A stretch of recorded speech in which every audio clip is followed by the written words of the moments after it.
Keir Starmer, your wife and children are Jewish. How concerned are you by the protests you've seen, we've all seen in London and across the UK in the past week? I'm very concerned, and so are the family members and friends that I've spoken to. We've seen this in London, we see it not infrequently, and there's a real sense of deep anxiety.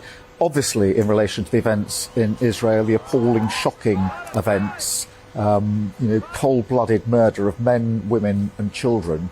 And it's terrorism, and Hamas bears the responsibility, but huge amount of anxiety. So on to your speech here in Liverpool. You mentioned Brexit in your speech just once, but you said here in 2018 at the party conference that you weren't ruling out a second referendum.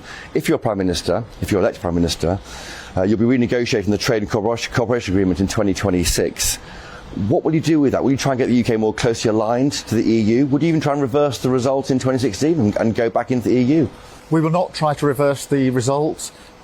We do not intend to go back into the EU and for that matter, into the single market or the customs union. That doesn't mean I don't think we can improve on the deal that we've got. And I think whether you look at security, whether you look at arts and innovation or trade, almost everybody thinks there's room for improvement. We saw that to an extent in the protocol that the Prime Minister renegotiated earlier this year. But we're not arguing, we're not making the case there is no intention to return to the EU. And do you get Brexit? Do you understand why the vote happened? Do you understand the reason for Brexit in the first place? I think behind the vote was a deep sense across the country of an inability to influence things in their own lives, their own communities. And that's why yesterday was so important for me to set out a case which said, look, we've had 13 years of decline. Now I'm putting on the table 10 years of national renewal. It's also why you may have noticed I reached outside of the conference hall into the country and invited Conservative voters, people who voted for other parties, to join us to make this clear that this is a national project. Everybody who cares about their country, cares about the future of their community, is welcome to join us in what will be a national project. You said in your speech you're proudly working class, but you don't like being called Sir Keir in Parliament. What's the problem now? Well, there's no problem. I'm very proud of my upbringing, and the story I was telling yesterday about working class aspiration is really the story of my life, which is starting, from modest beginnings. We had trouble making ends meet as a family, but I had opportunity to go on a journey that took me to standing here with you as leader of the opposition. I want every young person to have that opportunity. But you're now called Sir Keir Starmer. That makes you look quite out of touch to the average person. Well, is that the problem? Is that why you worry about it? I was knighted for my services to criminal justice because I was the Director of Public Prosecutions for 5 years, and the staff who worked for me, I had 7,000 staff, were very proud to see that through that their work was recognised. So I'm very proud for them of what we achieved. The small boats crisis on the south coast of England, immigration, regularly tops the polls, a big issue for GBNews viewers. Yeah. Barely mentioned in your speech, though. Is that why because you're not concerned about it? Not a problem if you become Prime Minister? No, of course we're concerned about it. I think anybody would be concerned by a government that's lost control of the borders. That has to be addressed, and that's why we set out in terms that we have to smash the criminal gangs that are running this vile trade.